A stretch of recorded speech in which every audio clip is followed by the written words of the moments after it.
Hey, what's going on, guys? Today we're going to check out my new Pearl Roadshow Drum Set.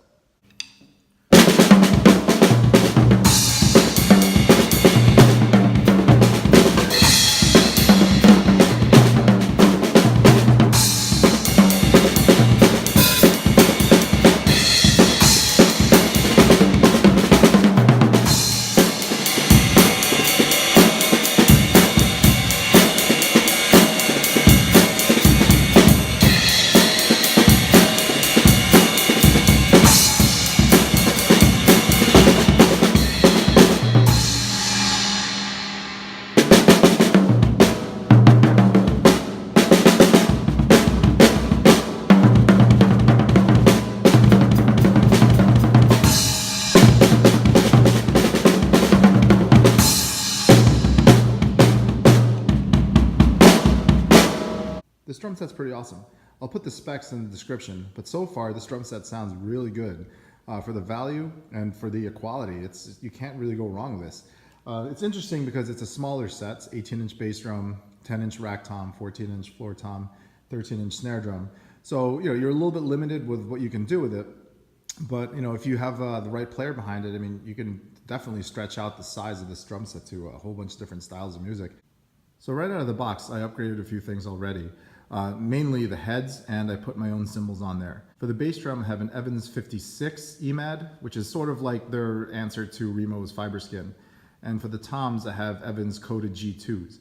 Now, pretty thick heads, the double layer with a coating on it. For smaller drums, I didn't want this drum set to sound like a toy, and I think clear ambassadors would have made it sound like that. So I wanted to give it a bit more of a robust tone to it and a little bit of punch. And it also kind of quiets it down a little as well. I have a pretty small band here at my high school, so the last thing I need is a pounding drum set with killer volumes.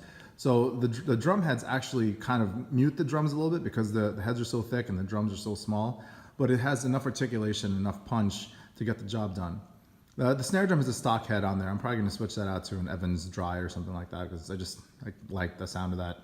But the cymbals here are the Steve Weiss traditional cast cymbal pack, and these cymbals are awesome. I've made videos about these cymbals before, and I would take them to a gig with me for sure. I generally would probably mix it with a few Zildjians and some of the higher end cymbals just to kind of round it out, but overall, just to get a gig done, these cymbals are absolutely awesome.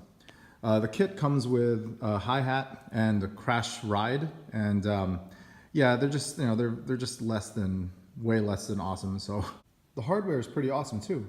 The hi-hat stand, double braced, you can see that. It's really responsive. I don't know the exact model numbers of the hardware, but again, it should be spec'd out in the description. But it's very responsive, really quick to open and close, so good action on it.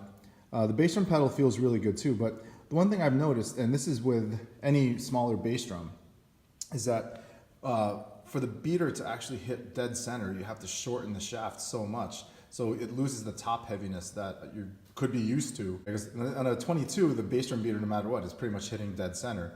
But right now, this bass drum beater is hitting off center, which is totally fine to get tone. But for punchiness, I don't know, you kind of want to hit right in the center of the bass drum with that.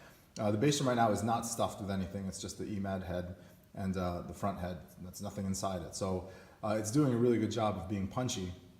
But I feel like it's a little bit more work to get good response and good action out of it because the beater is not really hitting a sweet spot, and and I tried shortening the beater as well, and you just really don't get good action like that either. So that's just it's sort of like a compromise you need to make and accept when you're going for an 18-inch bass drum.